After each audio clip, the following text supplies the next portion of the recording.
ahora vamos a empezar con este micrófono abierto y posteriormente pasaremos al foro, al conversatorio, perdón, Imagen, Memoria y Lucha Social, en la que nos acompañarán Francisco Sierra por CIESPAL, Paco Salazar y Tania Hermida por el Foro de los Comunes. Muchas gracias por estar aquí presentes y están en su casa. Gracias.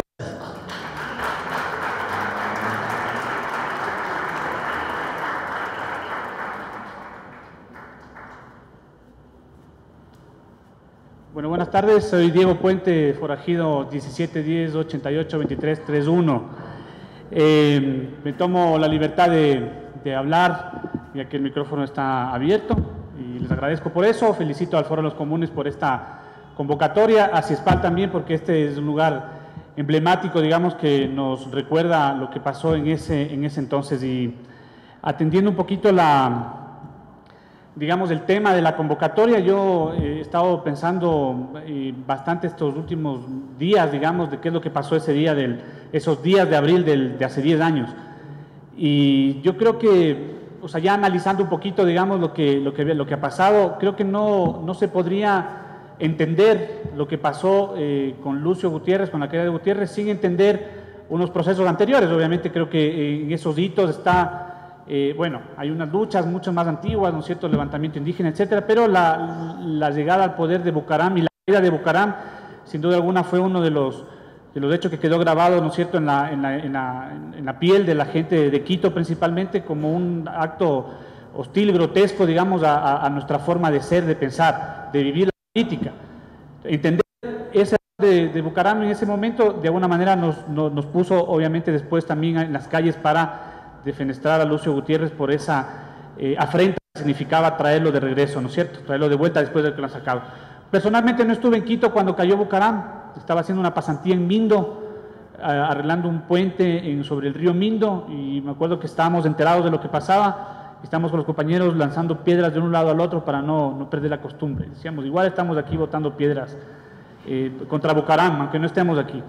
Pero después estuvo lo de Yamil Maguad, que también es importante entender, digamos, ¿no es cierto?, en el proceso de por qué llegamos a ese abril forajido en el 2005. Y lo de Maguad, obviamente, yo no voy a analizar así detalladamente los temas políticos, económicos, pero sí también la indignación que generó la dolarización, el tema del feriado bancario, y bueno, todo lo que representó, que de alguna manera nos volvió a poner otra vez en estado de alerta a la gente en Quito, principalmente, para defenestrar a este personaje. Y ahí sí recuerdo, porque ahí sí estuve pendiente, y me acuerdo que yo era ya militante durante varios años en Acción Ecológica, y estuvimos en el Congreso de ese entonces instalando la Asamblea de los Pueblos.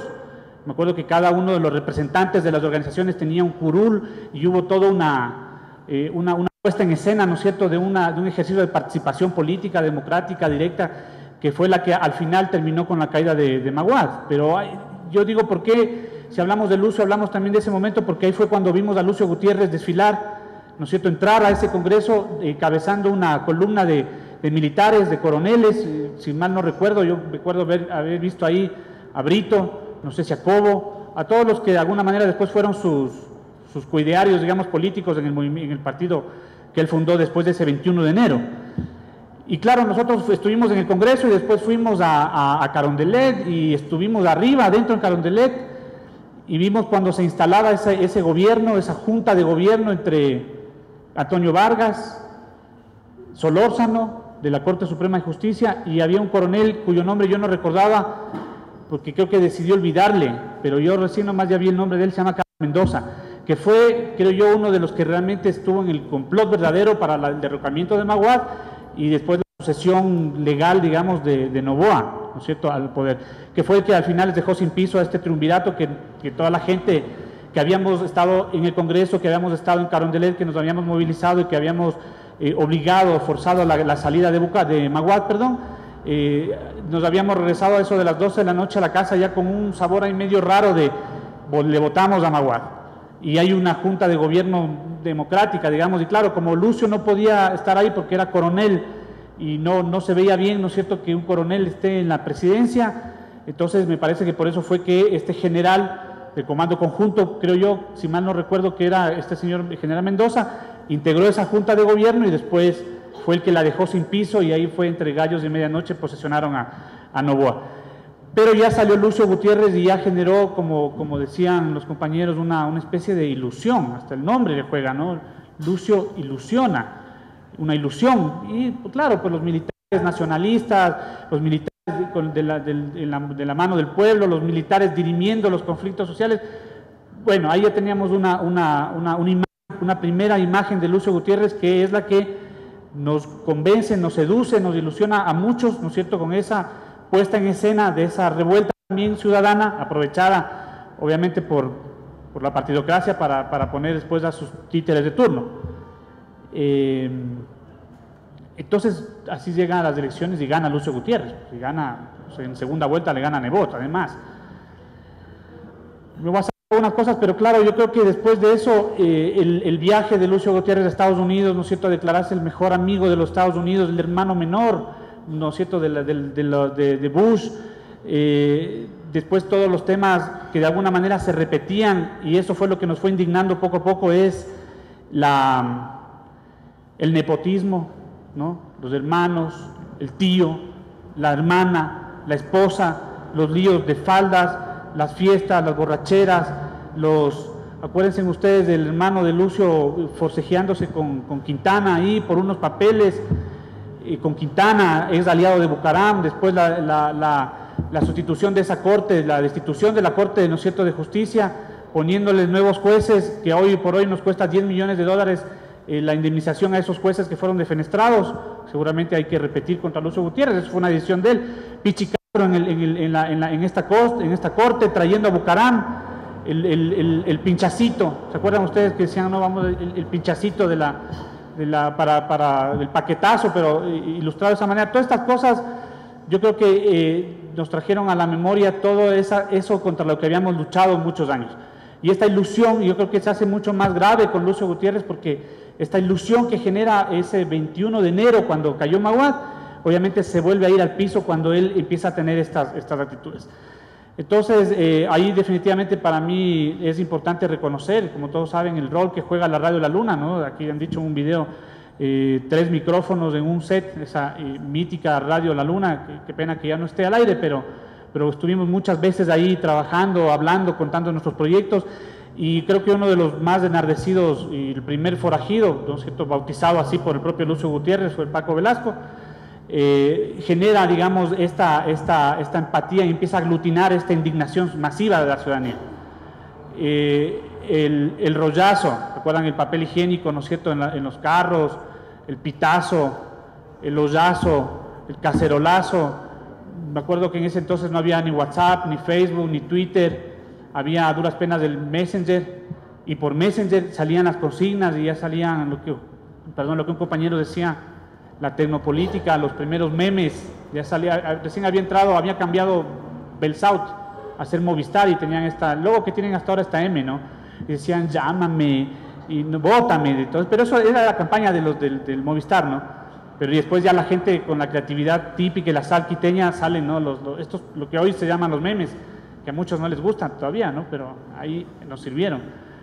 Entonces, y me acuerdo que también estaba la Radio La Luna y la gente llamaba, y con esto, ¿no? Yo soy el forajido número 1710, unos, otros 1709, otros, así, unos con 06 también empezaban, que eran de provincias.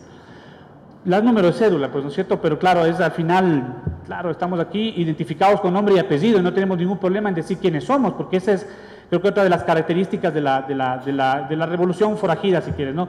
Con nombre y apellido, aquí no estamos, digamos, escondidos de nada, ¿no? Estamos haciendo.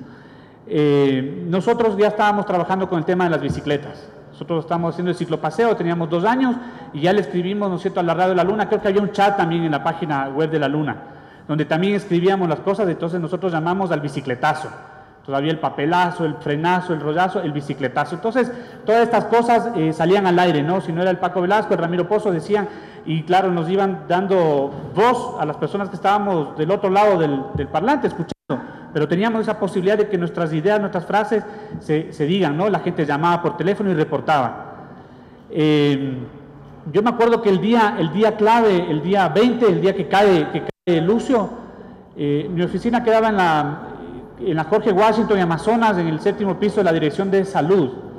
Entonces tenía vista directa al Ministerio de Bienestar Social, y yo ya había escuchado, cuando bajaba a la casa en la mañana, que en el Ministerio de Bienestar Social había unas hordas traídas por este otro ilustre personaje, ministro de Bienestar Social de ese entonces, Bolívar González, el hombre que tenía un Hammer, acuérdense que tenía uno o varios de esos carros, ¿no es cierto?, gigantes, y habían traído gente, y ya nos habíamos visto algunas imágenes de gente disparando por las ventanas. Entonces yo estuve en el edificio y yo vi cómo salió gente de ese edificio, cómo salían estos que venían además con camisetas amarillas de Ecuador a disparar a la gente, y veía cómo tenían, eso lo estaban en el piso arriba, ¿no es cierto?, y vi a la gente abajo, había unos 15, 20 de estas personas lanzando piedras a la gente que pasaba. O sea, creo que tenían la consigna ellos de hacer el relajo, ¿no? O sea, de provocar a la gente, de generar el caos.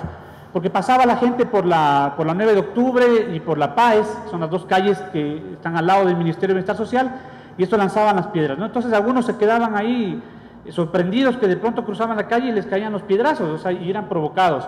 Y algunos se quedaban luchando, ¿no? Nosotros de la oficina bajamos, vimos esto y bajamos y fuimos por el Amazonas, invitando a un montón de gente, yo le llamo a esta, ustedes acordarán, en este episodio del Ministerio de Bienestar Social, fue uno de los que más sonó por este mismo tema de la violencia que había, de las balas.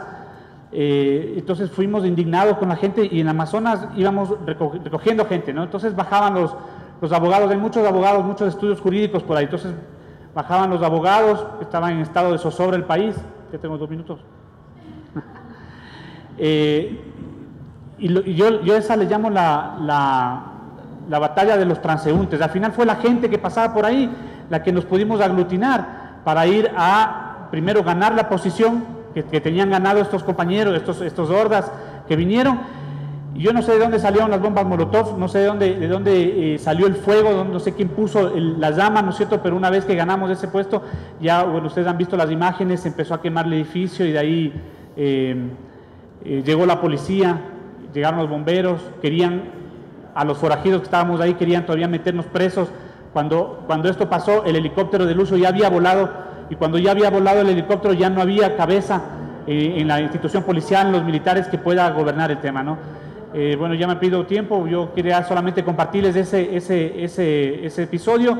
2 frases finales, 2 reflexiones finales. La una es, hay unos, decimos, forajidos, y hay otros que son forajiles, tal vez, o hay unos, de hecho, los giles, que están cuando están los forajidos ahí, que son quizás los que tienen contactos, ¿no es cierto?, que después de estas revueltas populares son los que terminan quedando con cargos, con puestos, que no sé cómo ocurre eso, pero eso pasa. Si algo puedo darles fe yo, es que mucha gente que veíamos ahí hechos los giles, ¿no es cierto?, después eran los que representaban a toda esa revuelta popular en algunos cargos, y creo que ahí hay un tema para reflexionar. El movimiento ciudadano político, a quién está, sin quererlo, sin pensarlo, ¿no es cierto?, favoreciendo o está aupando. Y la otra es eventualmente pensar si es que en algún momento dado nos correspondería, además de salir a hacer revueltas, también pensar quiénes serían nuestros legítimos líderes, digamos, ¿no es cierto?, legítimas personas de referencia para poder sostener un proceso de más largo plazo. Creo que a los forajidos les ha faltado tener quizás candidatos propios, si fuera el caso, ¿no? Eso nomás, muchas gracias.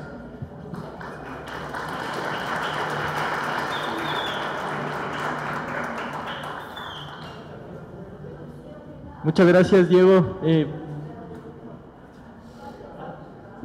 Vamos con el compañero y después usted.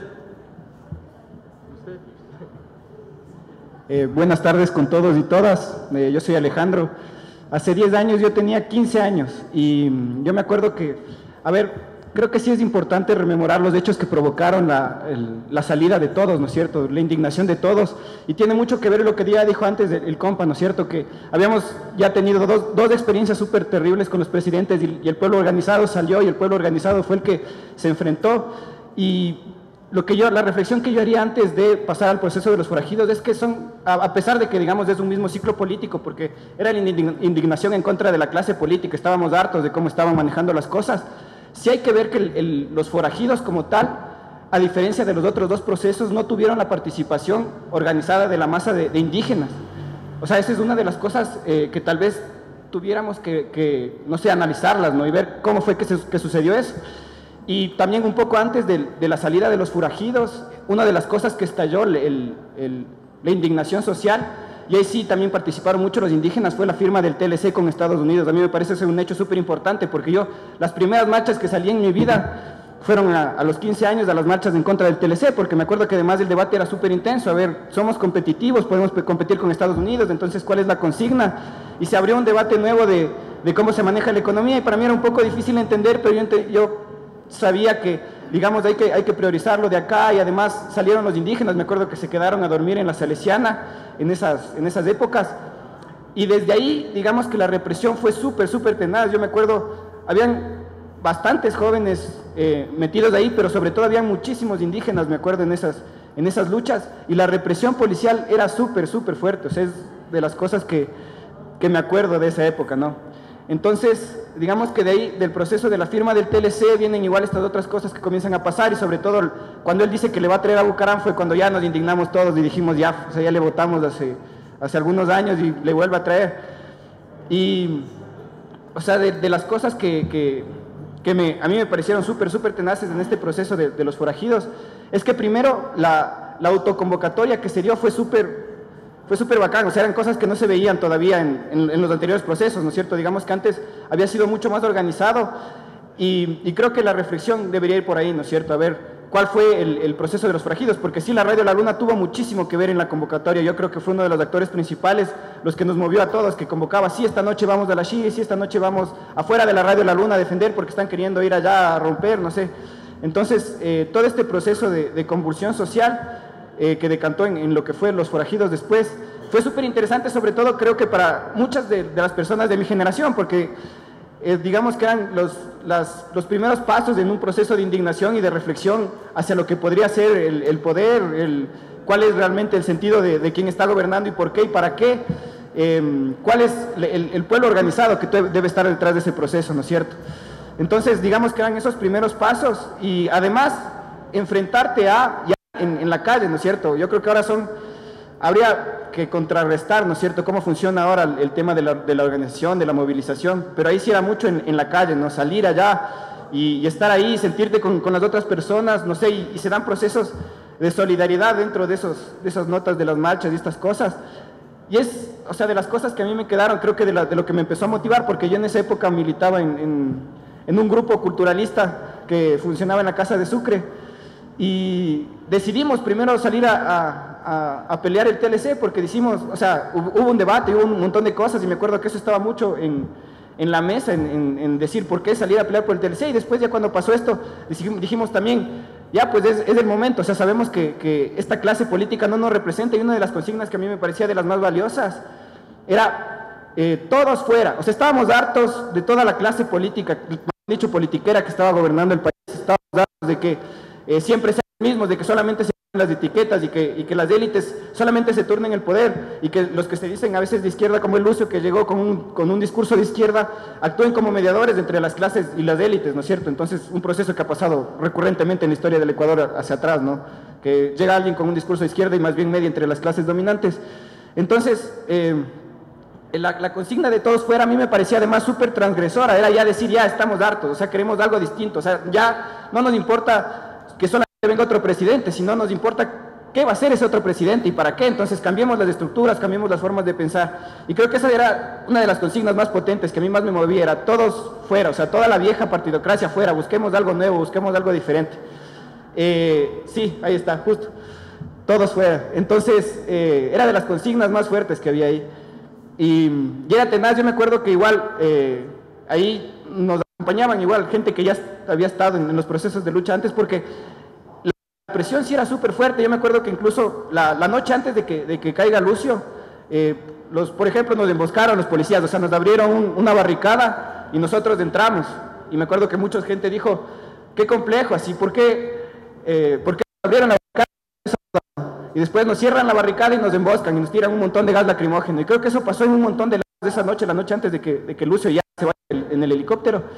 Y fue tenaz porque nosotros estábamos llegando a la plaza grande, y nos llega la noticia por rumores de la gente que estaba caminando ahí, que se muere un periodista chileno en ese momento. Entonces la indignación de la gente subió aún más. Yo me acuerdo que ya era súper de noche, ¿no? No me acuerdo si era 10 o las 11 de la noche.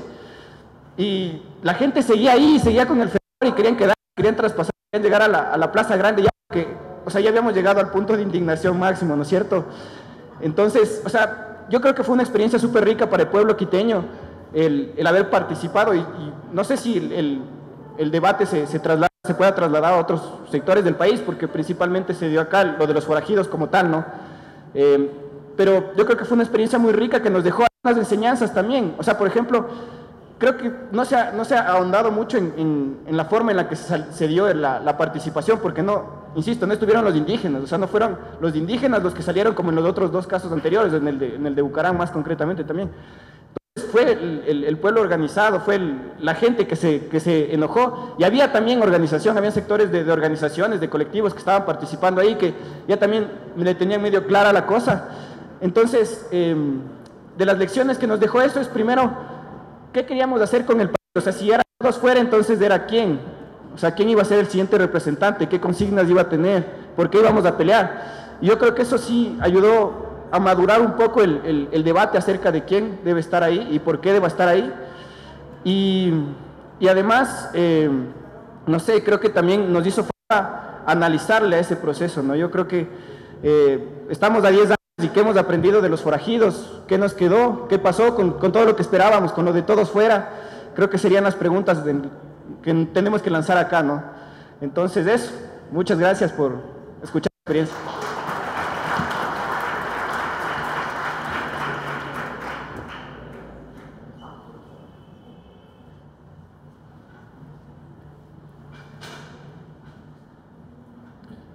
Bueno, en primer lugar, debo saludar la iniciativa que han tenido los compañeros del Foro de los Comunes para poder dialogar sobre este tema, que es un tema muy importante dentro de la vida de nuestro país. Evidentemente, este hecho histórico en nuestro país no fue, como se ha mencionado, un acaso.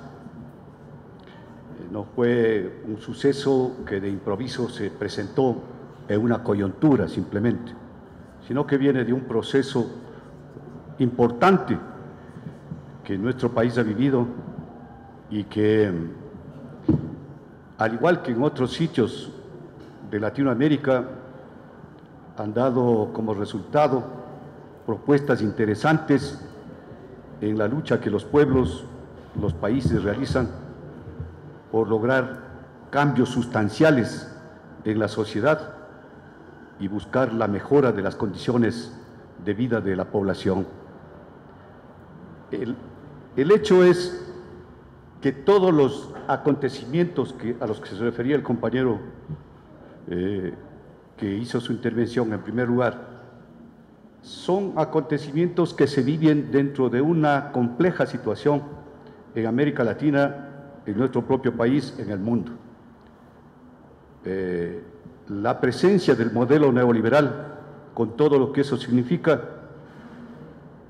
que empobreció brutalmente la vida de los sectores sociales más golpeados de nuestro país, es uno de los factores que dentro del sistema capitalista empujaron hacia luchas sucesivas de la población que sintieron los estragos de este modelo brutal de empobrecimiento de la población más postergada en nuestro país.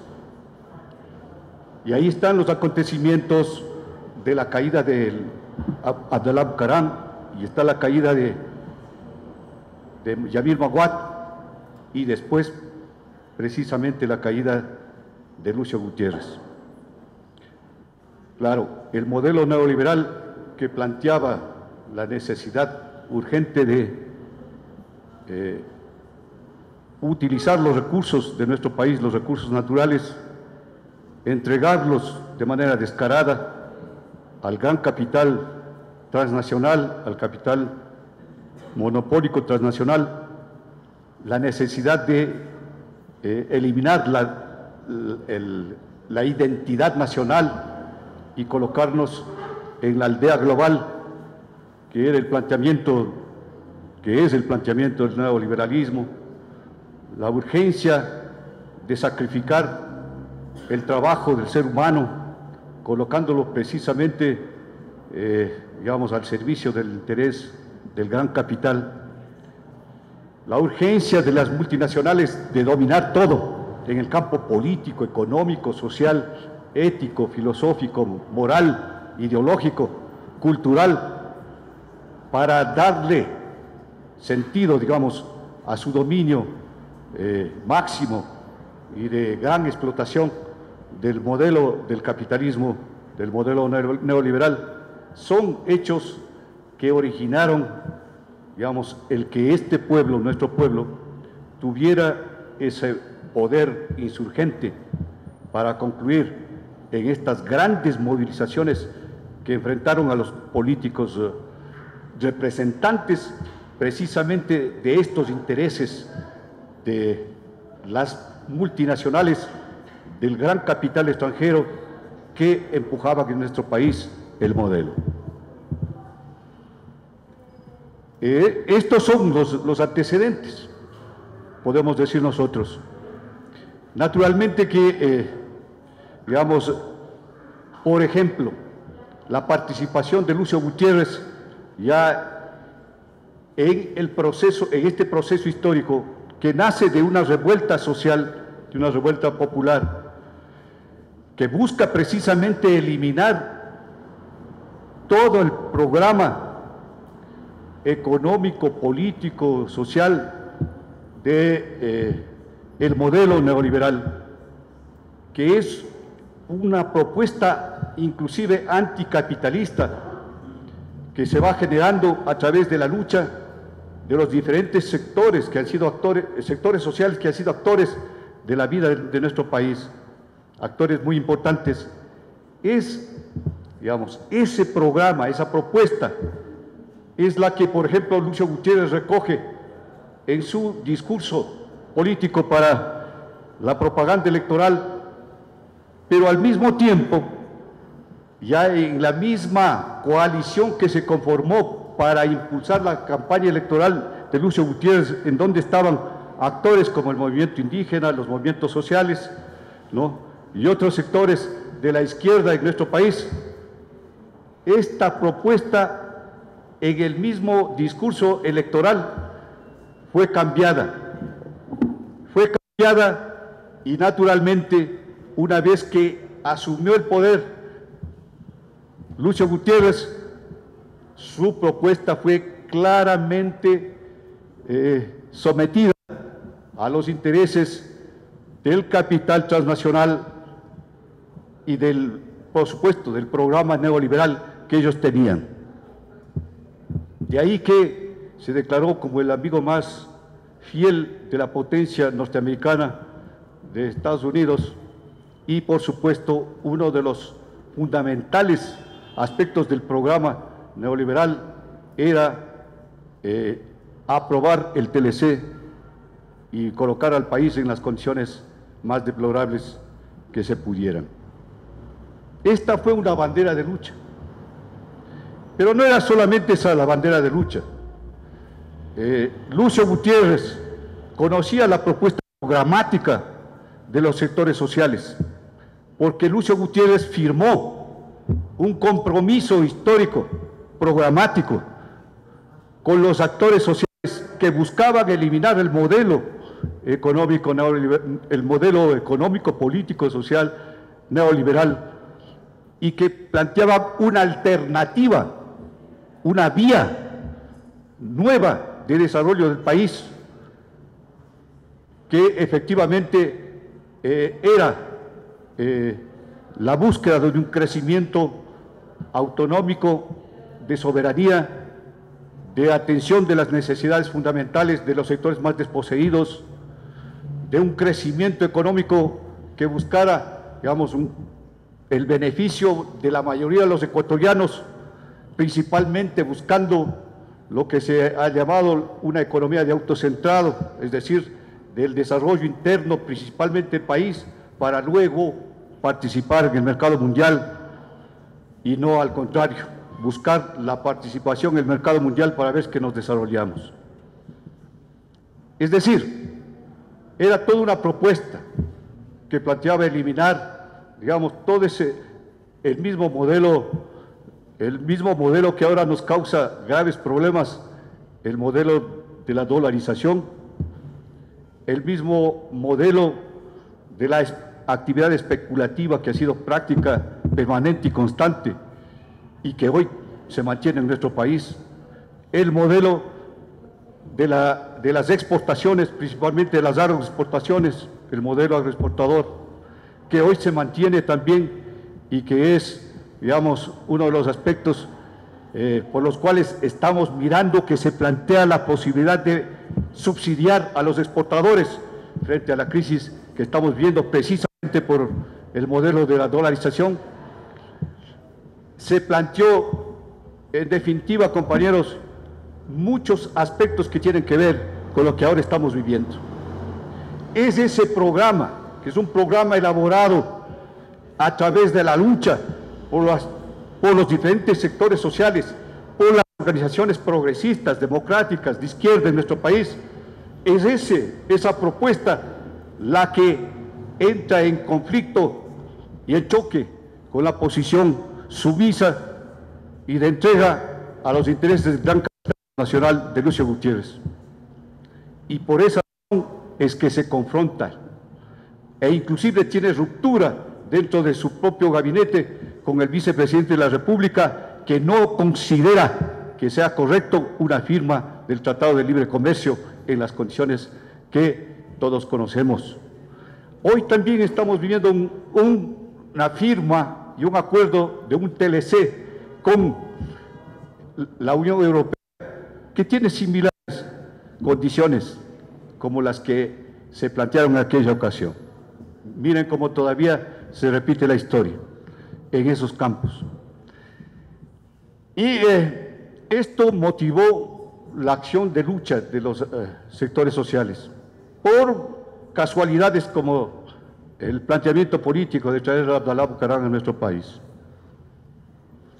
Pero el aspecto central está dentro de todo este espíritu que la sociedad tenía para eliminar las causas fundamentales de la situación económica, social y política que vive aquí el país y acabar con esa forma de presentarse toda la clase política, como dicen acá, digamos, toda esa politiquería que planteando una propuesta diferente asume otra en favor de los intereses de la gran oligarquía y del capital transnacional de las multinacionales.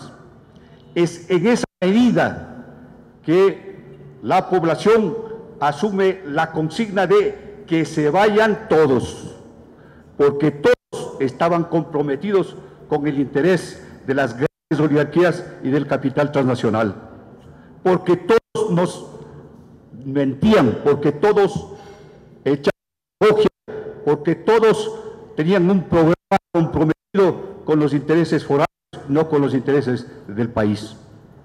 Es en esa medida la postura de los forajidos también. Y la participación no es tan espontánea, porque algunos sectores organizados, como el en el que yo he participado y era dirigente nacional de la Coordinadora de Movimientos Sociales, uno de los planteamientos fundamentales, como la consigna de que se vayan todos, la planteamos y la difundimos con fuerza y esa fue la consigna que hasta espontáneamente, en muchos de los casos, la gente mantuvo. Y luego el planteamiento que se hiciera un cambio político fundamental en la sociedad con una nueva constitución, que fue uno de los compromisos del nuevo presidente del país y que jamás pudo cumplir porque era un gobierno muy débil al que fue sometido por los socialcristianos en lo fundamental, que era quien tenían la sartén por el mango en el control político del país y que no pudo cumplir bajo ningún punto de vista. Esa, digamos, convocatoria a una Asamblea Nacional y una nueva Constitución para reorganizar la nueva sociedad con una propuesta de participación ciudadana y todo lo que hemos hablado acá, eso no fue posible, se postergó. Y se postergó finalmente, digamos, hasta lo que se planteó ahora como, digamos, la participación ciudadana, que tampoco la tenemos hoy como queríamos tenerlo. Es decir, la propuesta programática se mantiene todavía como bandera de lucha, todavía no ha sido, digamos, concretada, inclusive por el gobierno actual, que sí ha tomado algunos de los aspectos, digamos, para señalárselos más en el plano del el planteamiento literal que en los hechos. Esto es lo que podemos observar nosotros. El camino todavía se mantiene y los objetivos que se plantearon en la lucha de los forajidos todavía están presentes y todavía tenemos mucho que caminar. Gracias.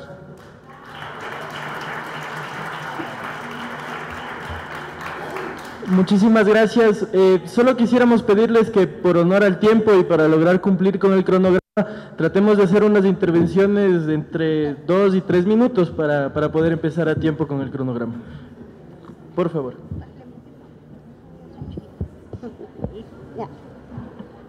Buenas noches a todos. Bueno, gracias por la invitación a compartir este foro de los comunes, un espacio de debate, un espacio de mantener la memoria viva para que hechos nefastos del pasado no vuelvan a ocurrir jamás.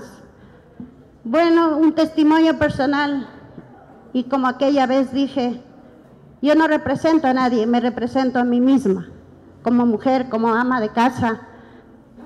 Salí indignada por un cúmulo de sentimientos, de emociones, de ver que no se podía seguir adelante con las políticas sociales que tanto anhelamos los pueblos.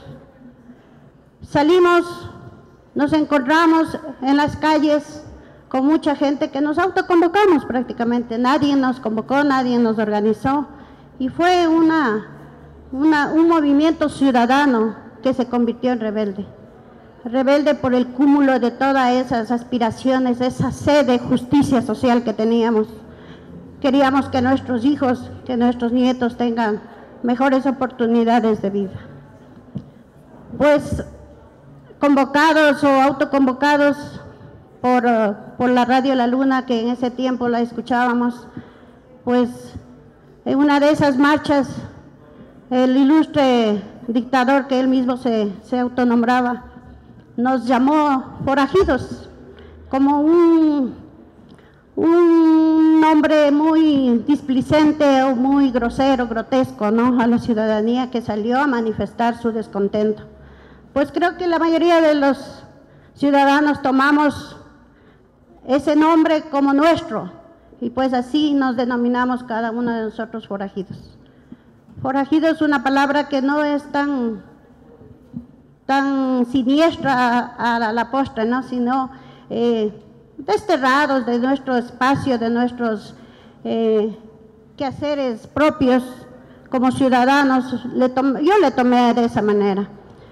Pues salimos a las marchas convocados a la Chiris especialmente, donde todas las personas, hombres, mujeres, niños, ancianos, discapacitados, íbamos armando unas grandes concentraciones para poder expresar nuestro malestar. Y pues creo que desde ahí se iba sumando todo, la gente se iba acumulando más esa indignación por cuanto se veía el accionar político de ese gobierno nefasto de Lucio Gutiérrez, que empezó a defenestrar la Corte, el Tribunal Supremo Electoral, la Corte Constitucional incluso. Entonces creo que todo eso iba sumando, iba aumentando más la indignación de la gente, hasta cuando anuló incluso los juicios de Abdalá, de Alberto Dajid, recuerdo. Y pues creo que eso sí nos golpeó duro a todos los ecuatorianos y especialmente a Quito Rebelde. Traer a Abdalá para nosotros era más que una cachetada, ¿no? Entonces nosotros creo que de esa manera fue la gota que derramó el vaso de agua que no soportamos, ¿no? Entonces el 19 lo más, dentro de esas jornadas, recuerdo ya algunos compañeros hablaron del tema un poco festivo, que lo hicimos en ciertas jornadas con el rollazo, que era el papel higiénico que representaba hacer un barrido, una limpieza de toda esta clase política, el tablazo que lo llamábamos para hacer bulla, hacer un llamado para que la gente de pronto rectifica, ¿no? El cacerolazo, y claro, nosotros como tuve que botar el arroz de la ollita para sacar mi olla a la calle, ¿no? Entonces creo que de esa manera uno dejó de ser, o sea, yo dejé de ser crítica hasta cierto punto, dejé de ser espectadora para convertirme en actora, en protagonista de una nueva historia, de una ansia de justicia para ver un cambio radical y rechazar a toda esta clase política. Y por eso, por exigir justicia, por exigir transparencia en todo el accionar político, pues nos demandaron forajidos. Muy bien, forajida soy y seguiré siendo forajida desde cualquier espacio que me encuentre para poder seguir luchando por la justicia social. Que se vayan todos, pues sí, era la consigna, ¿no? Creo que todavía guardo aquí este papelito, algunos que estuvieron en las calles recordarán, ¿no? Que con esto andábamos a todos lados. Pues tengo también un álbum prácticamente, es la recopilación de todo mi trabajo, de todo mi accionar, ¿no? Entonces, para mí esto es historia, que sí, no hay que vivir del pasado.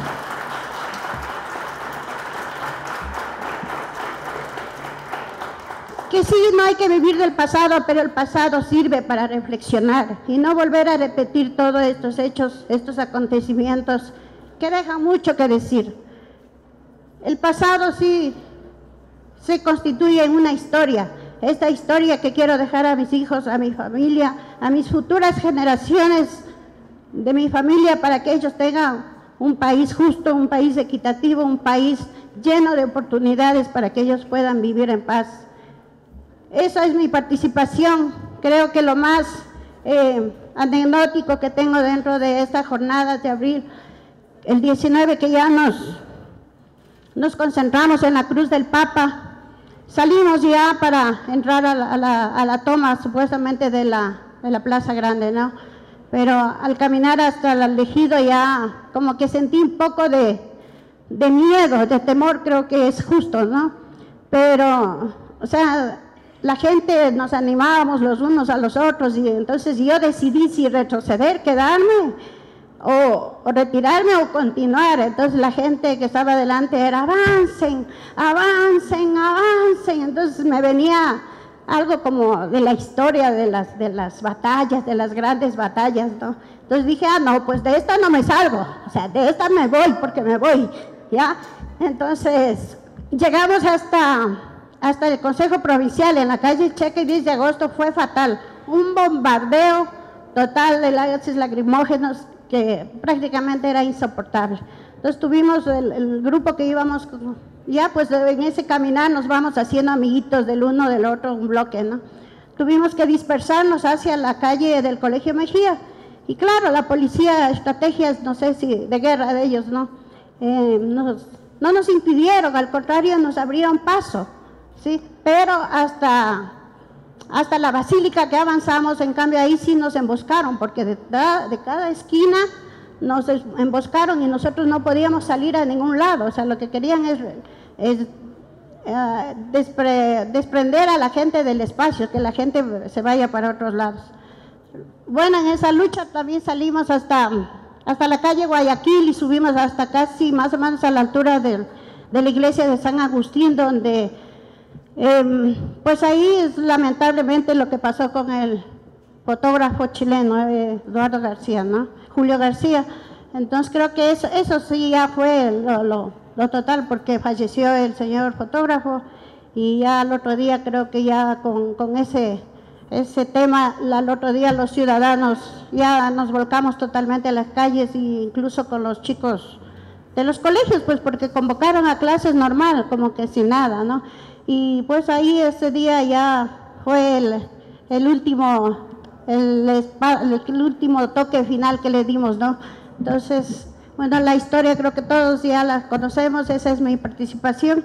Lo que sí tengo unas dos cositas es que dentro de esa participación hasta había de todo, me llamaba la atención unas monjitas, ¿no? Había unas monjitas que también en grupos, o sea, salían y cantaban incluso las consignas de todos y algunas sí eran un poquito, no tan fuertes, ¿no? Pero y las monjitas con el ánimo igual era. Recuerdo una de ellas que cantábamos que decíamos, si más o menos una canción de nuestra infancia, ¿no? Que decía, ¿dónde está Lucio? Y si Lucio aparece, le sacaré, ¿no? Entonces las monjitas igual cantaban y repetían esa palabra, que ahorita yo no la pude repetir, pero las monjitas cantaban y se animaban también, y todos seguíamos coreando esas barras, ¿no? Porque en realidad fue una fiesta. Una participación ciudadana que quizá fue la que abrió la oportunidad para poder transformar prácticamente esta historia. Me siento muy orgullosa de haber participado, de haber sido activa en esas jornadas, porque creo que di un granito de arena para que hoy tengamos el país que tenemos. Falta mucho por hacer, sí. Que se vayan todos, dijimos, no se fueron todos. Todos todavía están, algunos están todavía aquí y algunos quieren regresar. Sí. Entonces, hay mucho por trabajar todavía, ciudadanas, mujeres, amas de casa, familia, madres, abuelitas. Tenemos que empoderarnos, la patria es nuestra. Nosotros somos los mandantes, nosotros tenemos la facultad de decidir nuestra propia historia y escribir con nuestro puño de letra y con nuestra propia voz. Yo les agradezco mucho la invitación, gracias. Muchas gracias. No se olviden, por favor, unos 3 minutos para que podamos participar todos y para lograr cumplir con el cronograma. Nada más. Gracias. Buenas noches. Mi nombre es Luis Junio, auténtico descendiente de la identidad Quito. Pero aquí veo que no hay muchos quitos. Los quitos estamos presentes en este cantón. 73 comunas nativas reconocidas por el órgano estatal, 300.000 habitantes quitus de abolengo y apellido. Así que se habló aquí, si hablamos de plurinacionalidad, tenemos que aceptar eso.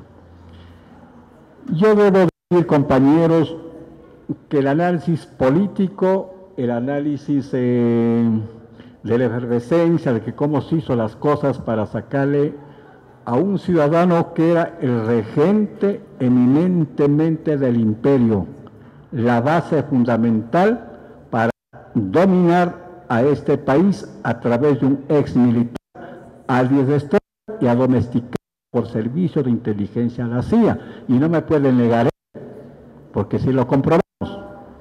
Y como en todas partes, y aquí mismo si hay algunos, parece que sí lo hay, no importa, les conozco yo de sobra y sé cómo se organizan. Esta heroica acción de la juventud y el pueblo, cuando los señores de la Radio La Luna fueron para nuestro sector del sur, donde estamos los obreros, los que trabajamos, ahí la cosa se puso seria. ¿Por qué? Porque en nuestra carne es la explotación miserable que suscita en este país la diferencia de unos que le dicen oligarquía, nosotros del Consejo Científico Quito no lo llamamos oligarquía, le llamamos a los depredadores y saqueadores de la nación que han usurpado los fondos de la riqueza de este pueblo ecuatoriano, que se llaman delincuentes cobijados de aristocracia, simplemente delincuentes que durante 500 años han festinado el sudor de miles y de millones de seres humanos de este país. Es de una casta mestiza aprovechada de los recursos con contubernio del imperio.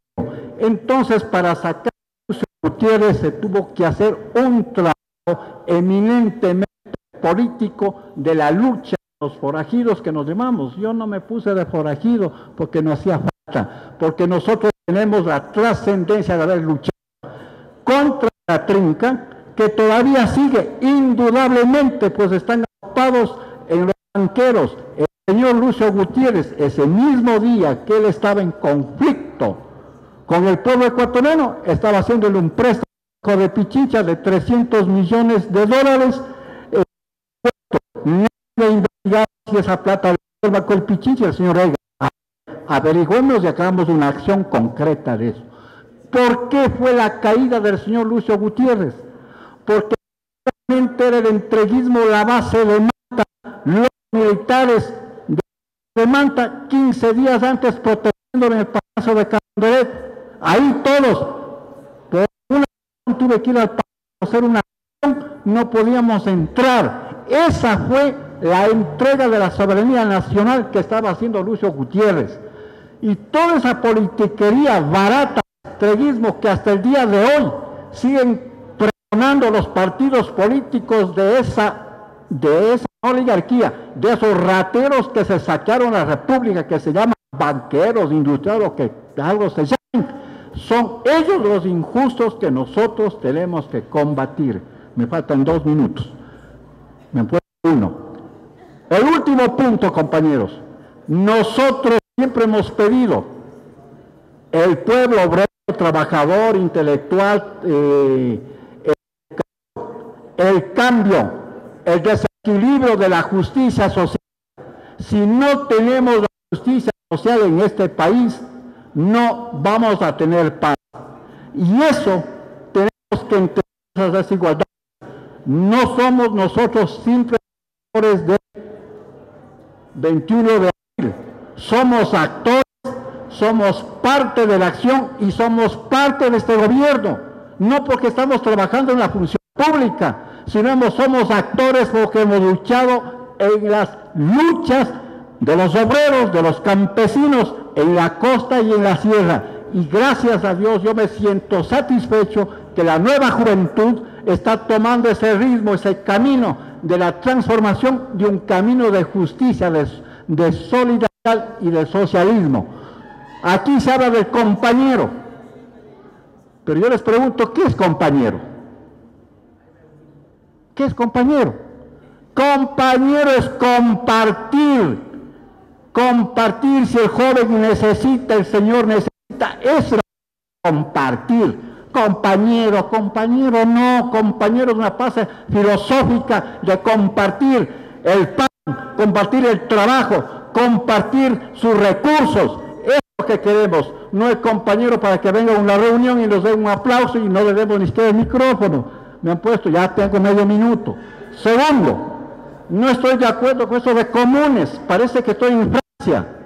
Señores, estamos en el Ecuador. Aquí esa palabra comunes se tiene que borrar. Tenemos que pensar con nuestro pensamiento de quiteños, de ecuatorianos, que debemos ser más sensibles a nuestra realidad. Debe ser un foro del pueblo quiteño. Perdónenme.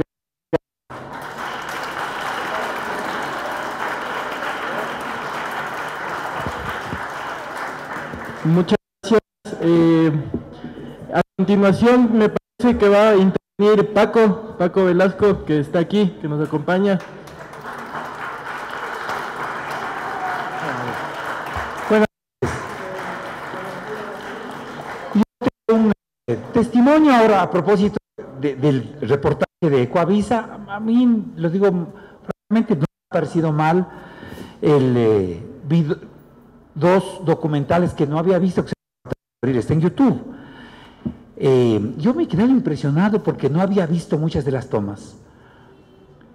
Y obviamente lo primero que a uno le impresiona es la calidad del pueblo ecuatoriano que se reveló en abril. La calidad, la dignidad, la inteligencia, la creatividad del pueblo ecuatoriano. O sea que la Luna no tuvo sino que ser hija de ustedes, o sea, la creación de ustedes, de la gente que se levantó. No hay mérito en la Luna, digamos, abrir los micrófonos y los teléfonos. Hubiera hecho cualquier medio que haga lo mismo, hubiera logrado eso. Es lo primero. Lo segundo es que ese 20 de abril, a las 10 de la mañana aproximadamente, de modo personal yo tenía un peso terrible en la espalda porque sentía que se iba a ir de las manos. Había muerto la noche anterior había muerto el Julio García. La señora esa muere atropellada en la mañana y era terrible. O sea, ¿qué va a pasar en Quito? Y viene una conocida, que era brazo derecho de un banquero súper fuerte, ¿ya? Era conocida, nos habíamos conocido en el periodismo, y me dice, yo te traigo 3 mensajes. Número 1, la embajada no quiere que asuma el vicepresidente. Lo segundo, quieren una junta cívico-militar. Y lo tercero, a despecho y al revés de lo que pasó en Bucaram, que desde el 4 de febrero del 96 quería irse, Gutiérrez no quiere irse. Entonces, imagínense ustedes, yo decía, ¿a dónde va esto? Dios mío, había estas personas que habían sido conducidas a Quito, muchas de ellas embriagadas, envilecidas, les quitaban la cédula de entrada a Quito, les daban $10 y les decían, en la tarde, cuando recupere Gutiérrez del poder, te damos la cédula y los otros $10 porque les pagaban $20. Estas personas raspaban el machete en las aceras para crear el terror, digamos, vinieron con esa consigna. Y entonces era un peso demasiado terrible lo que ocurría, ¿ya? No creo que, ahorita hablamos con la niña, no era Palacio, obviamente no era Palacio, la primera opción era Gutiérrez para la embajada y para el poder, no era Palacio. Yo creo que, digamos, no yo, soy una vanidad, el pueblo no es una construcción acabada, ¿ya? No es una categoría acabada, creo que es un sujeto siempre en construcción, un sujeto en disputa. Hace un ratito la termina me dice, el propio sentido de los forajidos es un sentido en disputa. Imagínense lo que es el pueblo. Y esa construcción de ese sujeto político pasa en ese momento, digo ahora que de manera autónoma se han organizado. Entiendo que hace 2 días la Universidad Andina Simón Bolívar también ha hecho un foro. Qué lindo, qué extraordinario que sean las propias iniciativas de la sociedad, del pueblo, las que reivindiquen la memoria y traten de apropiarse de la memoria. La mujer del Julio García, la Charito, ha hecho unos esfuerzos extraordinarios solita por rehacer la figura de su marido, del fotógrafo Julio García. Y así ocurre con los pueblos. El levantamiento del Julián Quito y Antonio Taipe en 1742 en la Loma de Santo Domingo en Riobamba, que es un levantamiento extraordinario. Cuando empiezan los españoles, el comendador empieza la contrarrevolución, empieza a matar a los indios y empiezan a preguntar ¿quién es Julián Quito? Entonces todos los indios dicen yo soy Julián Quito, y otro dice yo soy Julián Quito, y todos eran Julián Quito. Y ese es un extraordinario momento, eso cuenta un minuto ya, está bien, muy bien. Yo entonces finalizo diciendo que esta construcción del sujeto social, esta construcción histórica del sujeto social, es una construcción que sabe distinguir los errores de las traiciones. No digo que este proyecto político no tenga enormes errores, muchos de ellos de la misma magnitud que los aciertos. Yo no digo que no tenga errores, lo que digo es que el pueblo sabe distinguir un error de una traición. Eso no perdona el pueblo del Ecuador, las traiciones. Muchas gracias.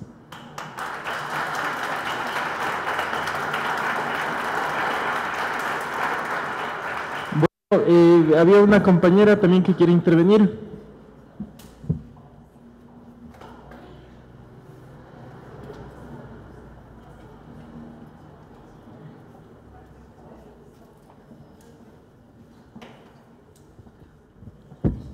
Buenas noches, mi nombre es María Fernanda. Yo tengo, digamos, menos fluidez que los anteriores forajidos, pero les quería compartir algo muy corto. También soy forajida. En esa época tenía 26 años y fue un mes de jornadas muy intensas que las vivimos con mi esposo y también eventualmente con el resto de la familia. Recuerdo que teníamos ansiedad por mirar la hora en la que había la convocatoria a través de Radio La Luna y todo esto. Finalmente, para mí, si es que hay algo con lo cual yo me quede, con lo cual quiero quedarme de abril de 2005, es con el espacio y con el escenario de las posibilidades. Para mí fue eso. Con eso me quedo, con la fuerza, me quedo con el ímpetu, me quedo con la posibilidad, como les decía, de que como ciudadanos podemos generar un espacio para mirarnos, algo que pocas veces o nunca lo hacemos, mirarnos, encontrarnos, hablarnos y reconocernos como ciudadanos, que si es que queremos y tenemos un ideal, lo podemos lograr y lo podemos luchar, lo podemos trabajar. Entonces, esta vez vine con mi esposo y vine con mi hijo tiene 7 años y él me decía, ¿para qué venimos acá, mamá? Yo le decía, para recordar. Y es simplemente eso que luce tan pequeño, pero que es tan grande y tan importante como recordar. Y recordando seguimos haciendo ciudadanía y seguimos ejerciendo nuestros derechos. Eso nada más les quería compartir. Gracias.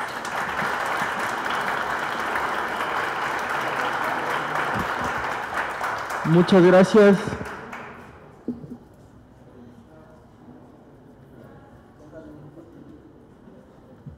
Buenas noches con todos. Me presento. Soy un andariego a tiempo completo, andariego levantador de alegrías, alborotador de pueblos, residente en algún lugar de los Andes. Estamos aquí para contarnos nuestras pequeñas autobiografías, pero esas gotitas de pequeñas autobiografías van desembocando en un río torrentoso, caudaloso, navegable, para hacerle más hermosa esta aventura terrenal llamada vida. ¿Cómo no encontrarnos con alegría y con gusto aquí con los compañeros de camino, no compañeros de enunciado, y vernos que en las miradas tenemos ese horizonte claro y preciso, porque vemos que es necesario entendernos entre nosotros, ayudarnos mutuamente, no que cuando alguien está con sed nos diga la fórmula del agua es H2O, queremos agua. Y por ese mismo motivo les puedo decir, porque me voy a ahorrar 2 minutos para una próxima intervención, que las manos que se extienden buscándose a distancia se hagan antes de la muerte para hacerle más hermoso este proceso de cambio. Gracias.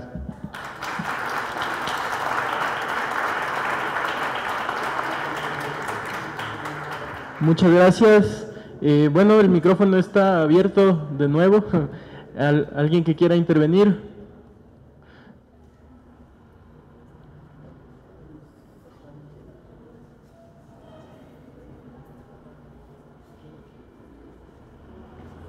Bueno, buenas noches, mi nombre es Andrés y yo un poco quiero darles mi testimonio de cómo fue para mí la experiencia. En ese entonces yo tenía 19 años, yo estaba primer año de la universidad, yo vengo de una capital de provincia, entonces para mí mucho experimentar el tema de cómo vivir la democracia.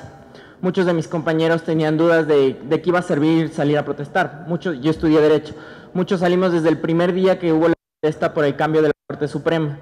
Y de a poco nos sentimos muy empoderados, ¿no? De a poco empezamos a ver que más gente se iba uniendo. También vimos que muchas veces no se mostraban en las noticias lo que estaba pasando. Cuando ya protestas en el centro, las primeras protestas nunca pasaron en televisión, a pesar de que nosotros estuvimos atrás del truco, que tuvimos atrás los bombazos, eso no fue noticia sino hasta cuando ya toda la gente se movilizó. Y yo creo que lo que más me marcó en ese entonces fue el hecho de pensar en democracia. O sea, eran muchos jóvenes, muchas familias, muchas personas que tal vez no estaban metidos en política, pero querían hacer que la política sea diferente. Eran muchas personas que pensaban que la democracia era algo más que simplemente elegir a las personas, que también era hacerse escuchar, que también era decirle al poder, eso no está bien. Yo creo que eso es algo que debería continuar y que en mucho sentido tal vez un poco lo hemos dejado de lado. Un poco en los últimos 10 años mi generación ha crecido viendo un nuevo proyecto y ha sido un proyecto que ha logrado muchas cosas, pero que también esa parte de darle calidad a la democracia se ha quedado corta. Entonces, yo creo que nuestra memoria tiene que llevarnos a volver a contestar esa pregunta. ¿Qué es democracia? ¿Qué significa participación democrática? ¿Qué significa escuchar a las minorías? Porque en ese entonces quienes salieron a protestar eran una minoría que se convirtiera en una mayoría.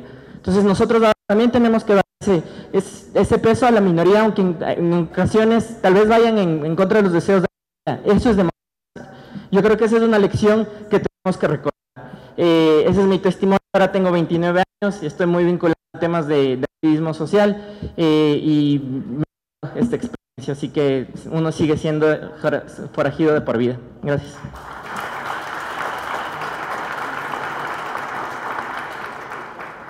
Muchas gracias. Bueno, un poco por cuestiones del programa me dicen que vamos a tener un par de intervenciones más, así que les invito a que participen 2 personas más. Claro.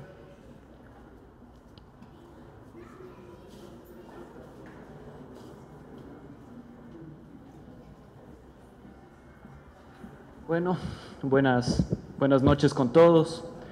Mi nombre es Luis David y apenas tenía 8 años cuando la revolución de los forajidos, la rebelión de los forajidos sucedió.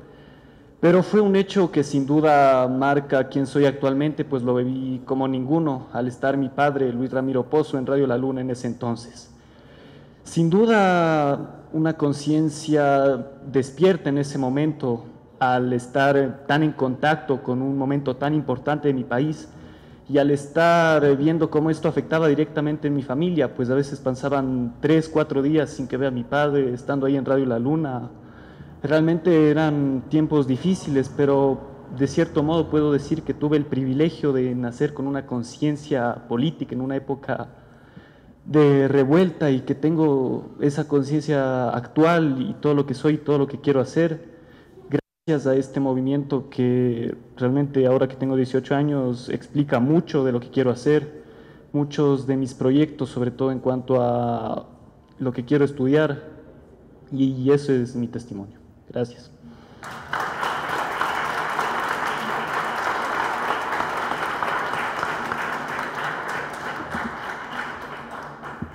Gracias. ¿Alguien más?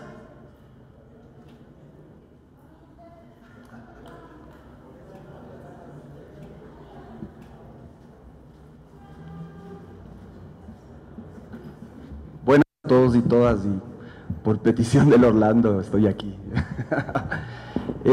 Estaba hablando, Carlos, que forajidos cumplimos 18 años. Muchos dirán, 18, ¿cómo es la onda?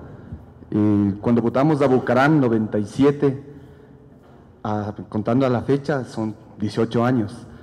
Y también haciendo recuento, luego de 97 vino lo de Maguad, luego fue Gran Marca, también estuvimos los forajidos de ahí en el 2002, luego de Lucio, luego vino el 30S, en el 30S estuvimos los forajidos de ahí defendiendo el proceso y a Correa, pero también el 19 de marzo de este año estuvimos ahí los forajidos en San Francisco, en donde no eran 5,000, sino posiblemente unos 15 o 20,000 gentes, advirtiendo que el proceso se está yendo de las manos y teniendo como un eje fuerte el acuerdo comercial con la Unión Europea, entre otros, ¿no? Justamente ahorita los activistas en Europa están indignados por el Tratado del Atlántico, el TTIP, en donde ambos se están poniendo de acuerdo, Estados Unidos con Europa, para un que es súper fuerte y que nos afecta y nos involucra a todos los países de ambos lados del Chavo. Entonces yo pienso que el tema nació solamente para tal anuncio, ya existía y sigue existiendo, buscando buen vivir para todos y todas.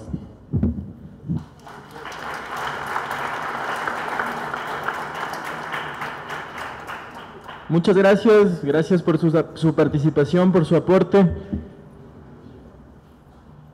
Nada más invitarles a que se queden aquí al conversatorio Imagen, Memoria y Lucha Social, donde va a estar Francisco Sierra, director de CIESPAL, Paco Salazar, quien es el artista que nos ha apoyado con su fotografía, y Tania Hermida. Asimismo, también decirles que tenemos un mapa donde ustedes pueden colocar con unos stickers dónde estuvieron, cómo fue su participación, también que pueden ver las fotos, la cronología, y recordarles que el día de mañana vamos a tener la presentación de algunos videos a partir de las 5 de la tarde, al cual todos están absolutamente invitados, es en la sala de aquí al fondo, y el día miércoles a partir de las 6 de la tarde tendremos un pequeño conversatorio sobre un poco más ya interpretativo, académico si se quiere, sobre los sentidos y la realidad que nos traen los forajidos para darnos ahora, ¿no? Pues la política para nosotros como Foro de los Comunes no es huérfana, sino necesita estar en constante pensamiento y pensamiento crítico sobre todo, así que contamos con su participación y espero que estén disfrutando de estas jornadas que hemos desarrollado. Gracias.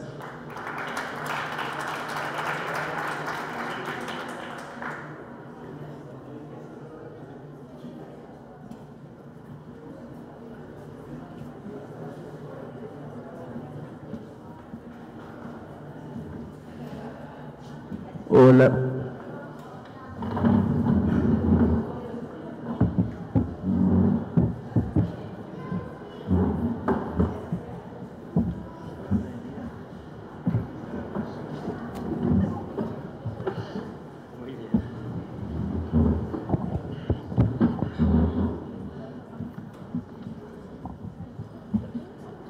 Nos avisan, ¿no? 10, yo pongo 10.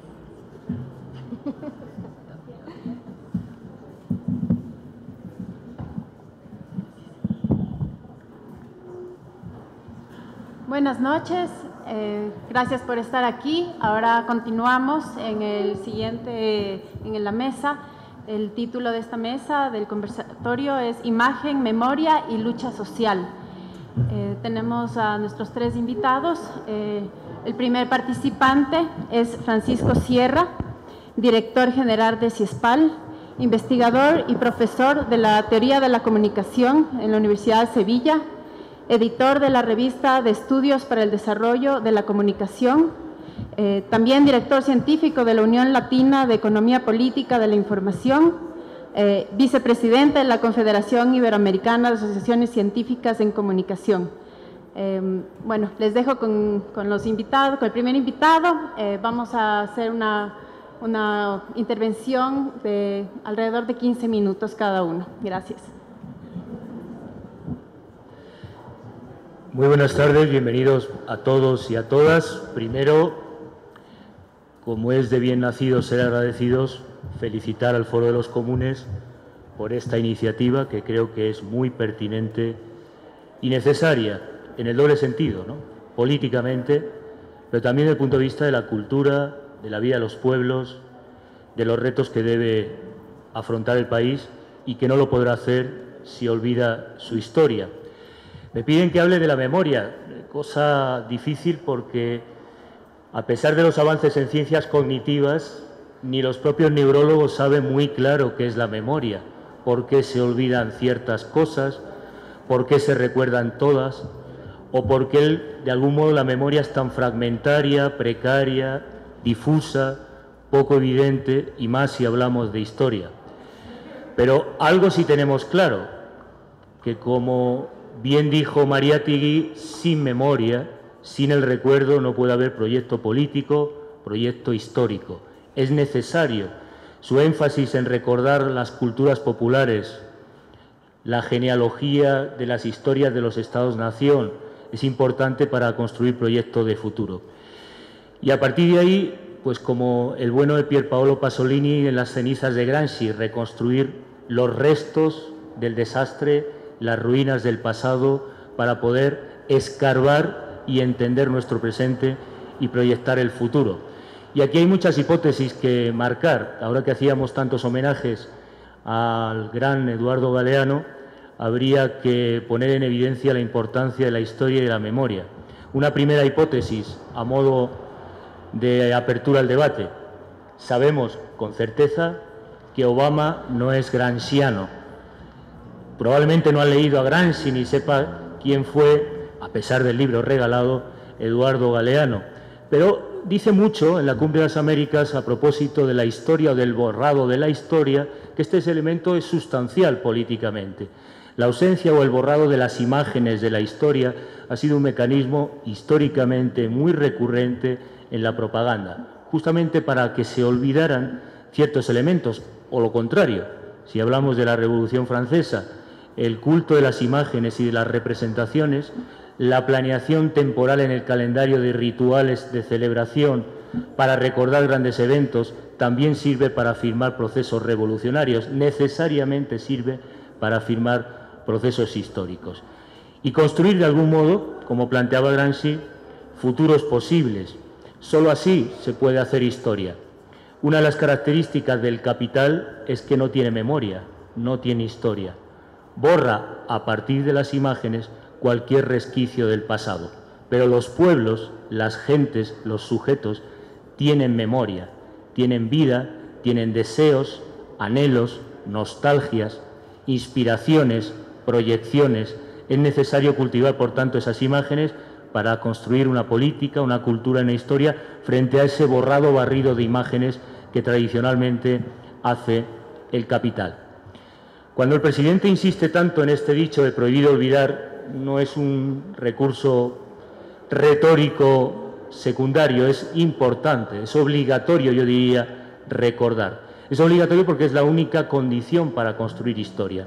Una de las cosas que más me llamó la atención en Ecuador es que hay pocos especialistas en cuidar el patrimonio de la historia, el archivo, la memoria.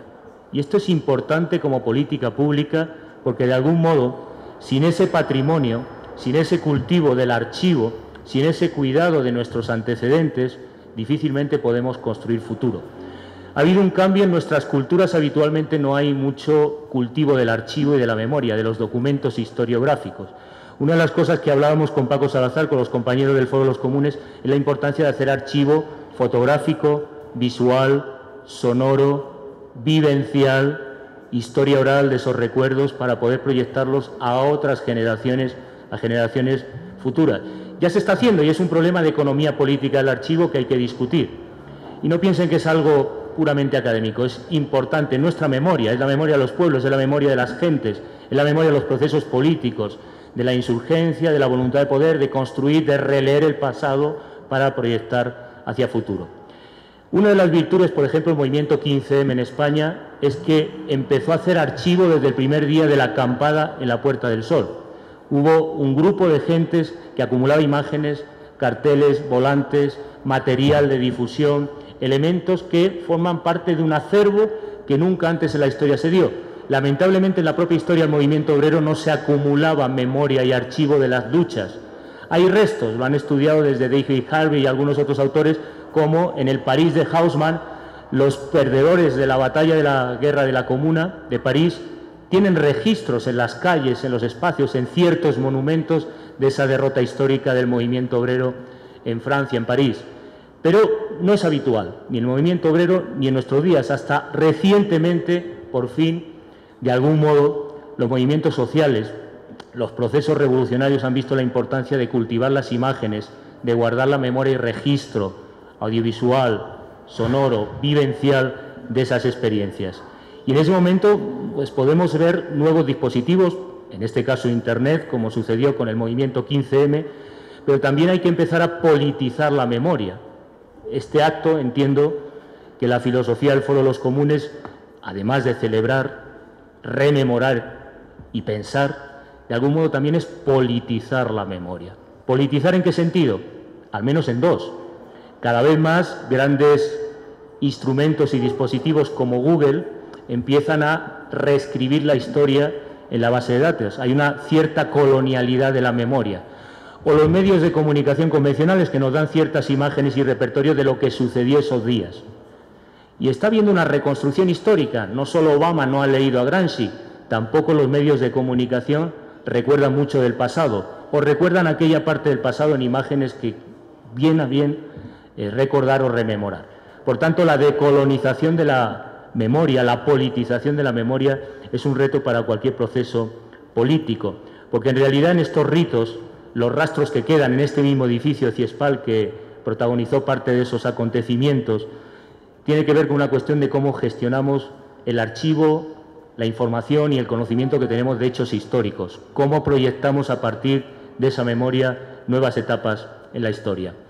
Si no lo saben, las características de los de sistema de dominación se basan en dos elementos fundamentales: control del espacio y control del tiempo. Y por eso todos los regímenes han intentado controlar el tiempo de la narrativa de las imágenes, qué representaciones aparecen y cuáles desaparecen. Por ejemplo, si han leído algo, citaba alguno de los intervinientes antes sobre el papel de la CIA, uno de los principales dispositivos de poder de la CIA, de los sistemas de tortura de la CIA, consiste justamente en el borrado del tiempo, de la experiencia temporal. La guerra de baja intensidad como doctrina en Estados Unidos consistía en un principio muy elemental.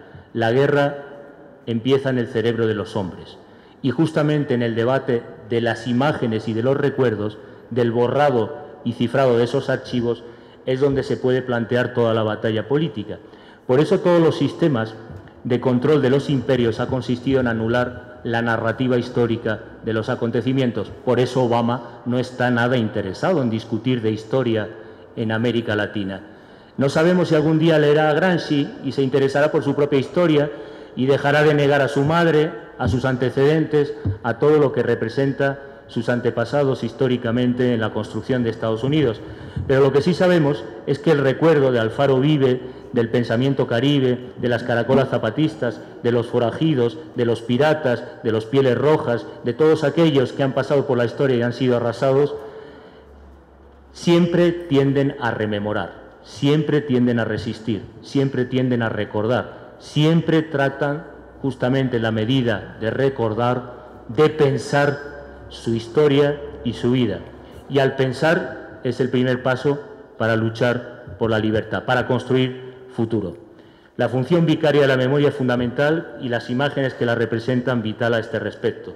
Les he hablado mucho de Gramsci, de política, del gran Obama, del borrado de la historia, de las imágenes, de los dispositivos de anulación de la identidad que tienen que ver con las imágenes, con lo que rememoramos. Y déjenme que haga una breve alusión personal para que sepan la importancia de las imágenes y la memoria en procesos históricos, fundamental.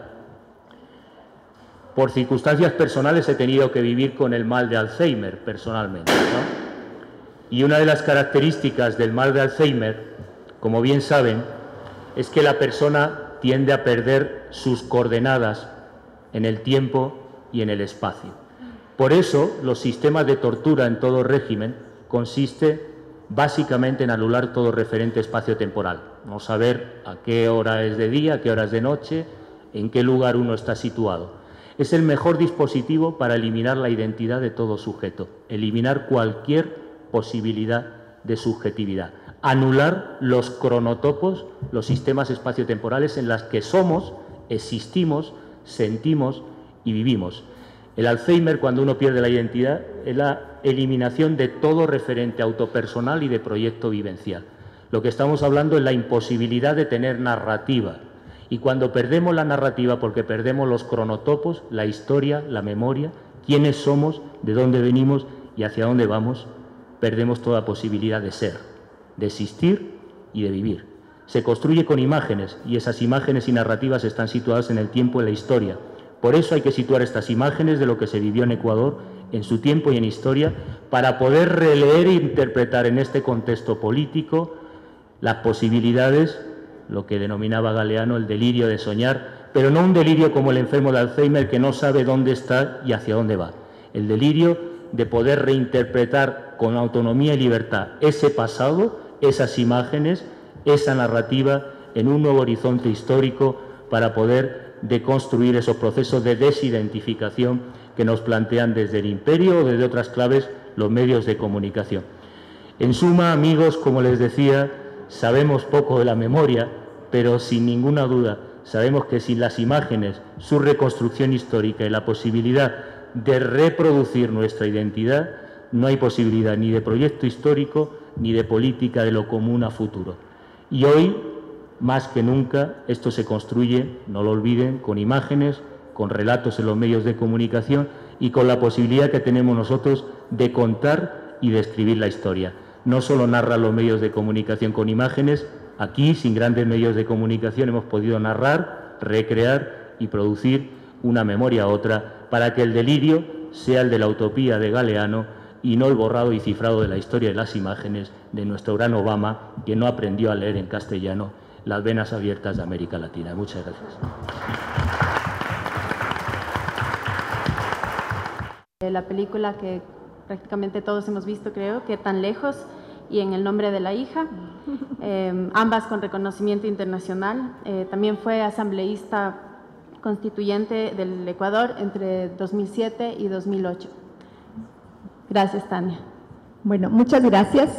Primero les debo confesar que cuando mis colegas me pidieron que hablara en esta mesa de los académicos, yo les dije, no, ¿cómo voy a hablar yo en la mesa de los académicos? Yo no soy una académica, soy cineasta y quisiera permanecer siendo cineasta, pero aquí estoy para dar también mi testimonio y mi lectura de no solamente de lo que nos pasó hace 10 años, sino de lo que nos está pasando.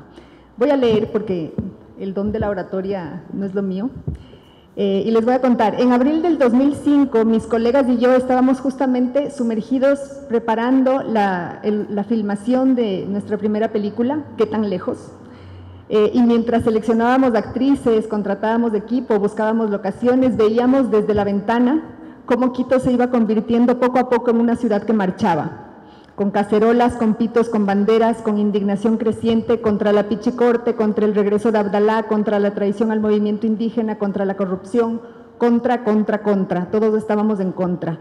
Y en medio del trajín de la producción, yo salí también a marchar con la gente, con mis colegas teatreras, con sus colegas, y por esos días yo me dedicaba también a pulir el guión de la película, a darle los toques finales a la historia y a los diálogos de los personajes. Y recuerdo que un día, mientras trabajaba justamente escribiendo una de las escenas donde los personajes de la película hablan de que cayó el presidente en la película, les comenté a mis colegas, solo faltaría que mientras filmamos la película caiga un tercer presidente, pero parecía poco probable hasta ese momento. Yo había escrito el guión justamente en un momento en que el Ecuador parecía desvanecerse como país, y eso se ve en la película. Cuando la veo casi 10 años después de terminada, me doy cuenta que eso está ahí muy presente, ¿no? Es un país,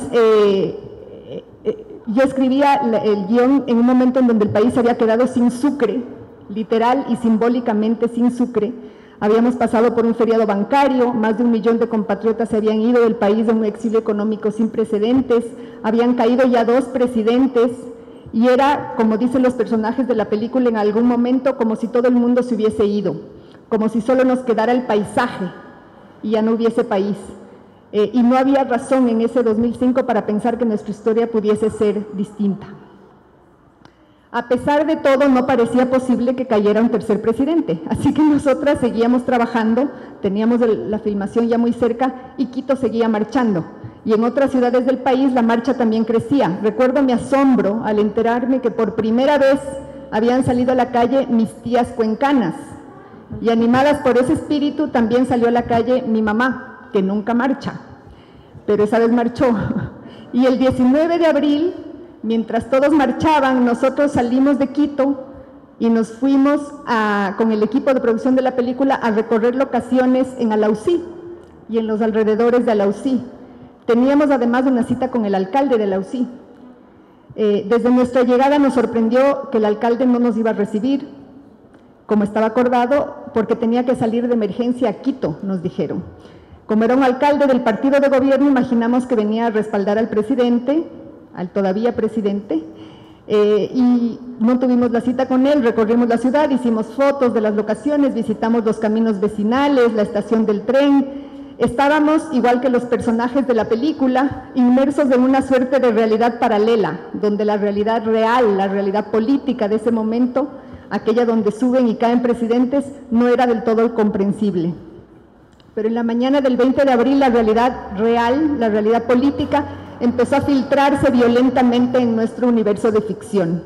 Durante el desayuno vimos en el noticiero que la noche anterior había fallecido un periodista chileno en medio de las protestas. El papá de la productora de nuestra película es periodista y es chileno, y vivimos momentos de angustia mientras intentábamos comunicarnos con Quito. En ese entonces no teníamos, como ahora, ni WhatsApp, ni Twitter, ni Facebook, y la conectividad no era universal. En Alausí, por ejemplo, solo había señal de celular en ciertos sitios y para ciertas operadoras.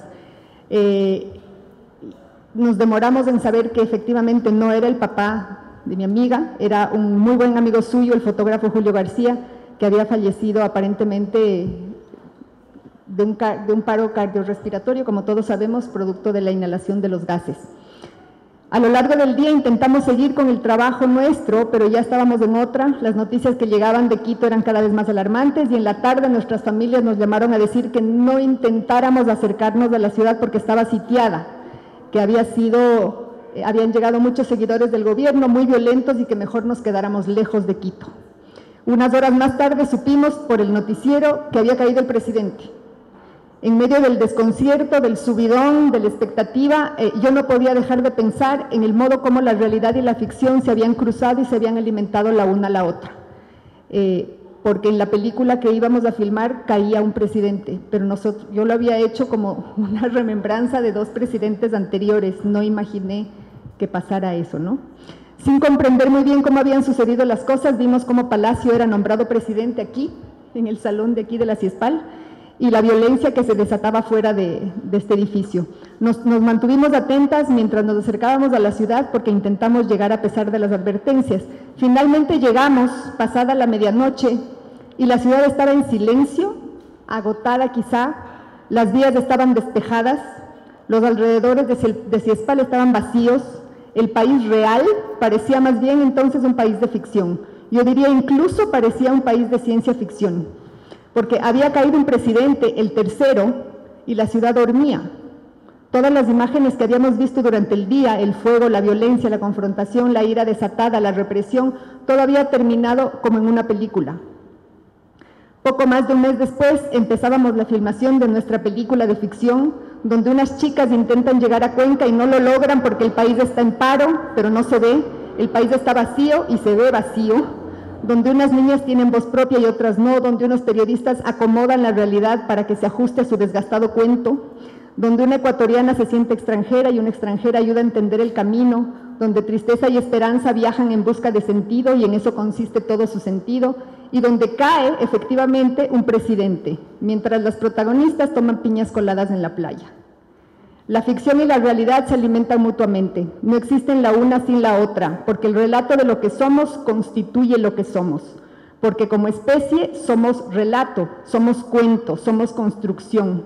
Inventamos nuestra propia historia individual y colectiva, la reinventamos, la transformamos en la medida que volvemos a narrarla, de otra manera, desde otras miradas, a partir de otras fuentes, porque la memoria no es una cosa dada, no es una acumulación de datos o cifras, la memoria se disputa, y en esa disputa se confrontan las voces de la historia y de la memoria. Hoy, por ejemplo, estamos aquí, sentados, disputando el sentido de una palabra, forajidos, recuperando para la memoria colectiva el sentido de las demandas de esos tiempos, el valor de la indignación colectiva, la rabia ciudadana contra un sistema político que no le representaba. Estamos aquí para dar testimonio de nuestro lugar en esa historia, de nuestra voz entre todas las voces, de nuestro hacer y nuestro decir en todo aquello que esa palabra, forajidos, desató para nuestra historia contemporánea. Y es que somos seres de palabra, y hay ciertas palabras que dichas en el momento y en el lugar de la fertilidad son capaces de cambiar la vida. Y así, desde mi propio testimonio, yo me atrevo a decir aquí y ahora que después de forajidos, para mí este país empezó a llenarse de palabras fundantes, empezó a parir palabras cargadas de futuro y de sentido colectivo. Palabras capaces de gestar nuevas eras, palabras nuevas, palabras constituyentes. Y estas son, colegas, amigos y amigas, algunas de las palabras que en estos 10 años, para mí, han refundado nuestro pacto de vida en común, con toda su carga de contradicciones, y por eso mismo. Ciudad al faro, buen vivir, diversidad cultural, interculturalidad, participación, ciclopaseo, summa causai, Yasuní, Universidad de las Artes, y yo sé que estas que voy a decir ahora van a parecer muy raras, pero a mí honestamente me hacen mucha ilusión porque me permiten imaginar un país distinto. Cambio de matriz productiva, economía de recursos infinitos, asamblea, foro de los comunes, revolución ciudadana.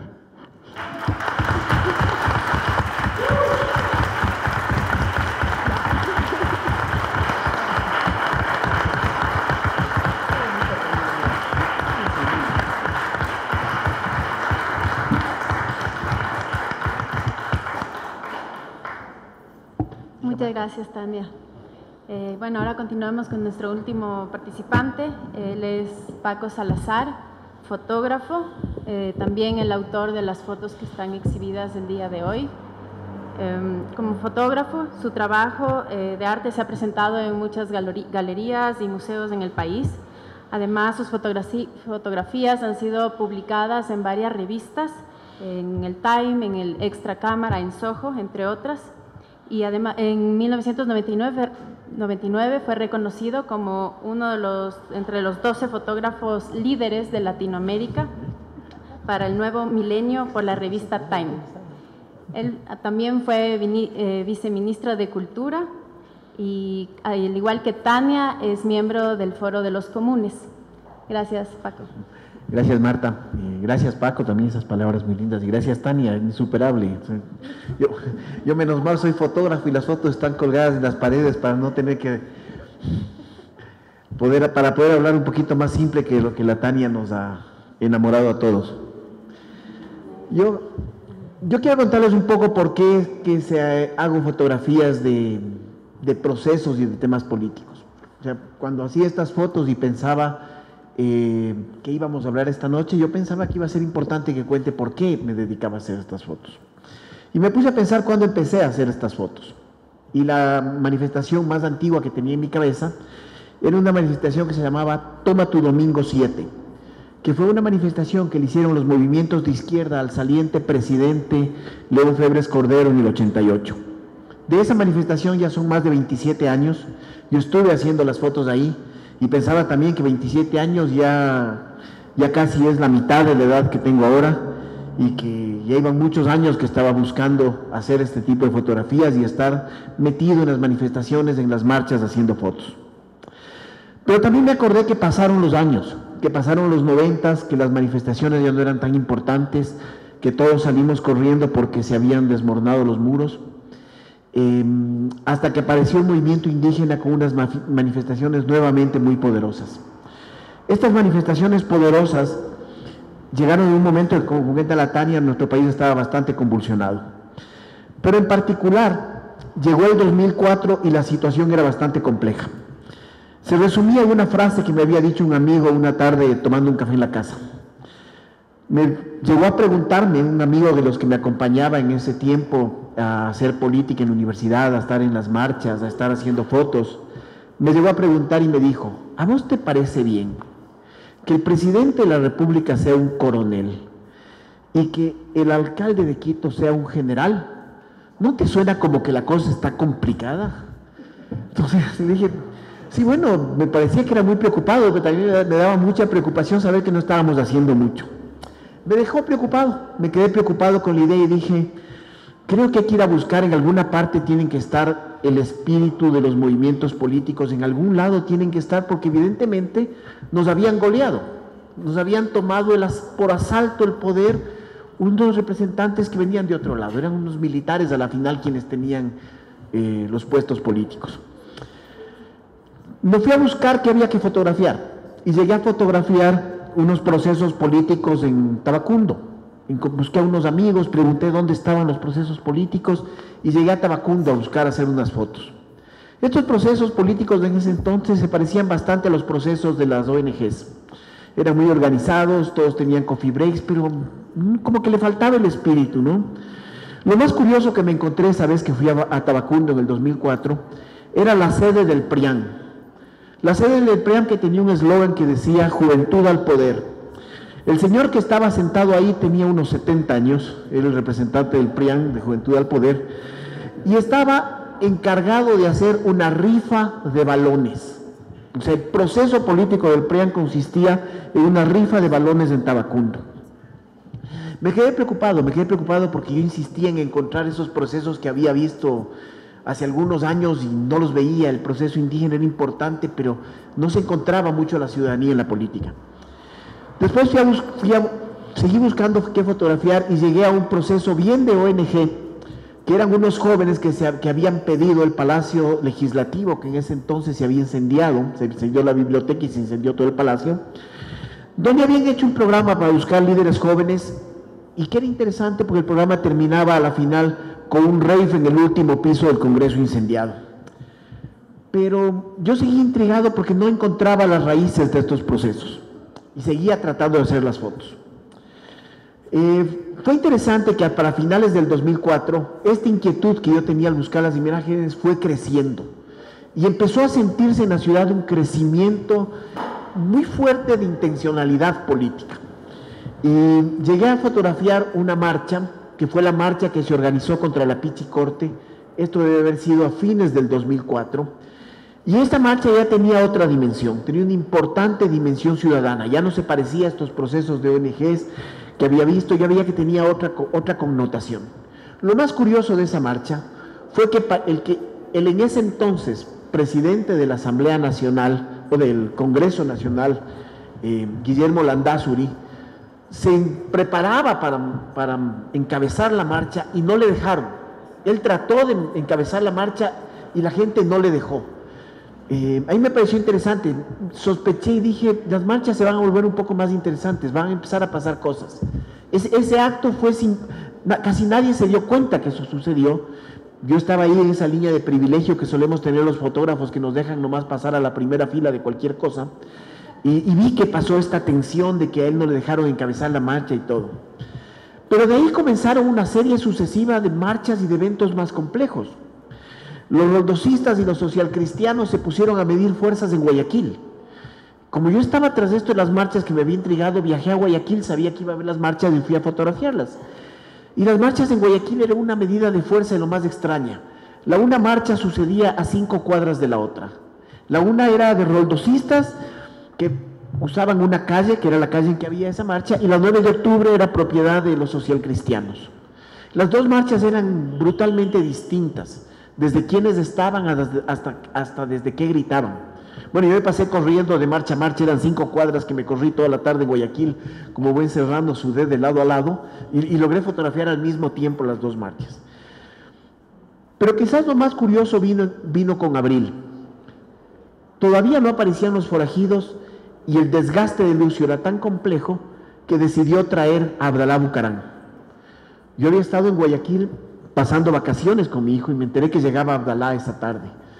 Fui a fotografiar a Abdalá. Abdalá estuvo menos de 3 días y Abdalá tenía una marcha desgastada. O sea, se notaba que se había tratado de montar una marcha para Abdalá y esta marcha no era auténtica. Esta marcha tenía vacíos, no tenía la cantidad de gente que solían tener las manifestaciones de Abdalá y se notaba que la organización fue limitada y que no tuvo resultado. Regresé de Guayaquil con estas inquietudes, viendo estas marchas, entendiendo que el país estaba empezando a complejizar muy fuertemente, más complejo de lo que estaba, y fue sorprendente lo que comenzó a pasar con las noches forajidas. Comencé a salir a fotografiar las noches forajidas y un poco las imágenes que ustedes están viendo aquí son un resultado de eso. Y lo seguí fotografiando y pasó el 20, pasó el 21, se cayó el presidente y yo lo seguí fotografiando. Y creo que es importante reconocer que hubo un proceso más allá de lo que pasó en abril. Porque yo les cuento, yo no supe muy bien dónde empezar a seleccionar estas fotos, en qué parte del tiempo empezar a seleccionarlas, porque estas historias que le cuento sí pensé que tenían que estar, pero también no supe muy bien dónde acabarlas, porque después me di cuenta en mi archivo que había otros sucesos, que había las reuniones ciudadanas, que había otros procesos que seguir fotografiando, y por último, inclusive llegué a encontrar las fotos del grupo de personas que le acompañó a Rafael Correa cuando dejó el Ministerio de Economía. Entonces, quizá yo aquí he sido más fiel al mes de abril y he dejado aquí solamente las fotos de abril. Los fotógrafos tenemos ese problema, nos dedicamos a editar la realidad. Entonces cogemos el tiempo y decidimos, ok, desde tal fecha hasta tal fecha, ni modo, solo eso vamos a enseñar. Y estas fotos son esa edición de mi realidad. Creo que cuando seleccioné estas fotos, quise contar esta historia que les estoy contando. Busqué estas fotos de alguna manera para que se note que no eran las fotos habituales de una marcha, que son muy distintas a lo que solían ser las marchas políticas. En estas jornadas de abril estuvieron bastante excluidos y no estuvieron presentes los partidos políticos tradicionales, no asomaron, no estuvieron en las marchas, y por eso estas marchas son distintas y se leen distintas. Creo que eso es lo que buscaba hacer con estas fotos. Quería que se lea que no estaban ahí los partidos, quería que se vea lo que vi en ese instante y que no está en estas imágenes porque lo excluí con intención, que era la exclusión al andazuri de tratar de encabezar unas marchas. Porque a la final yo sí creo que este proceso sí representó el inicio de una transformación importante del país, y quería que se sienta que empezó en otra parte, que empezó en unas articulaciones ciudadanas a las que después se sumaron unos partidos políticos. Creo que es importante recordar eso después de 10 años, y creo que es importante tomar en cuenta ese suceso para también poder evaluar hasta dónde hemos llegado, cuánto hemos avanzado, y como decía hasta hace un rato el Paco Velasco cuando hablaba, todas las cosas buenas que hemos logrado y todas las cosas que nos falta por seguir trabajando. Quiero comentar una cosa adicional que me pasó con esto. Cuando ya estaban montadas estas fotos y comenzamos a conversar con los periodistas para que nos ayuden a cubrir este evento, me llamó a entrevistar una periodista de un medio, y lo primero que me preguntó era qué opinaba yo, si se habían cumplido o no se habían cumplido las demandas, ya que yo era un miembro de los forajidos. Creo que me indigné enormemente porque a la periodista no le contesté ninguna otra cosa más, sino que solamente ya le metí una metralleta de palabras porque me indignó que considere que el tema de los forajidos consistía en un partido político. Mi amigo Lucas me decía que esto es clásico en la prensa, siempre quieren hablar con el dueño. Entonces él ya creía que estaba hablando con uno de los dueños de los forajidos. Entonces me empeciné en demostrarle que los forajidos no tenían dueño, que yo había estado ahí haciendo fotos, que lo había documentado, pero me preocupó porque con esa llamada y con ese comentario yo sentí que había regresado al 2005. Sentí que casi que no había sucedido nada. Sentí que igual teníamos unos medios que lo que buscaban era tratar de hablar con el dueño del partido, tratar de hablar con el dueño del movimiento, y que a la final lo que los forajidos representaba, que era un proceso ciudadano, estaba casi siendo negado por la misma periodista en su pregunta. Ahí pensé para qué debían servir estas fotos, y yo creo que estas fotos, como siempre creemos los fotógrafos, deben servir para permanecer en el tiempo, pero también deben servir para que disputemos unos espacios, ese espacio que a la final la periodista que me había llamado a hacer las preguntas nos lo negaba, porque estos espacios y estos espacios públicos no son solo plazas, son también los medios de comunicación, también son unos espacios públicos que debemos conquistarlos y que a veces con estas imágenes creo que se conquistan, pero también son unos espacios simbólicos y son unos espacios de símbolos que, como decía la Tania, dio lugar a un símbolo mucho más grande que es esa Constitución que elaboramos, donde tiene más de 400 artículos con casi todas las palabras que dijo la Tania, menos las últimas. Yo creo que es importante pensar que las imágenes existen o no existen, como dice el Paco Sierra, porque alguien quiere que se vean o que no se vean, porque existan o que no existan. Y esa es la pequeña parte que hacemos los fotógrafos. Y esa es precisamente la parte que hacía Julio García cuando tomaba las fotos de los forajidos, y a quien le dedico estas imágenes.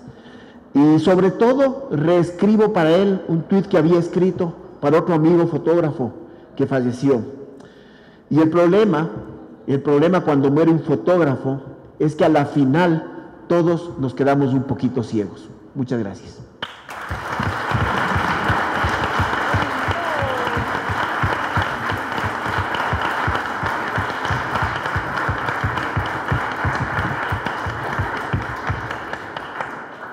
Muchísimas gracias a los tres ponentes por compartir con nosotros estas reflexiones que nos ayudan también a comprender mejor la muestra que está exhibida en esta sala. A todos los asistentes les quiero invitar a que participen en las jornadas que están previstas para esta semana. Pues el día de hoy estamos llegando al final. Mañana martes a las 5 de la tarde habrá un encuentro se va a pasar un documental militante y de otros registros audiovisuales en la sala que está del mapa a la derecha, digamos, la sala, no sé el nombre, cómo se llama, ya les comentaremos. Continuamente va a estar ahí los documentales pasándose, y al terminar habrá un foro y un conversatorio. El día miércoles a las 6 de la tarde va a haber un encuentro de más reflexión, de debate, en el que van a presentarse 4 ponencias. El título de este encuentro es Abril, 10 años después, las lecturas políticas. Eso terminará alrededor de las 8 de la noche, cuando vamos a hacer un pequeño brindis y seguramente nos acompañarán algunos músicos. Tocaremos un poco de música que recuerde a aquella época. Además, quería explicarles un poquito los elementos que tenemos ahora en la sala para que ustedes puedan volver a visitarlos hoy, también mañana y hasta el miércoles. En cada uno de los módulos tenemos unos tableros donde está la cronología de los hechos desde el día 5 de abril hasta el 20 de abril, hasta el 23 de abril. Esta cronología la extrajimos de un libro que se llama La Insurrección de Abril.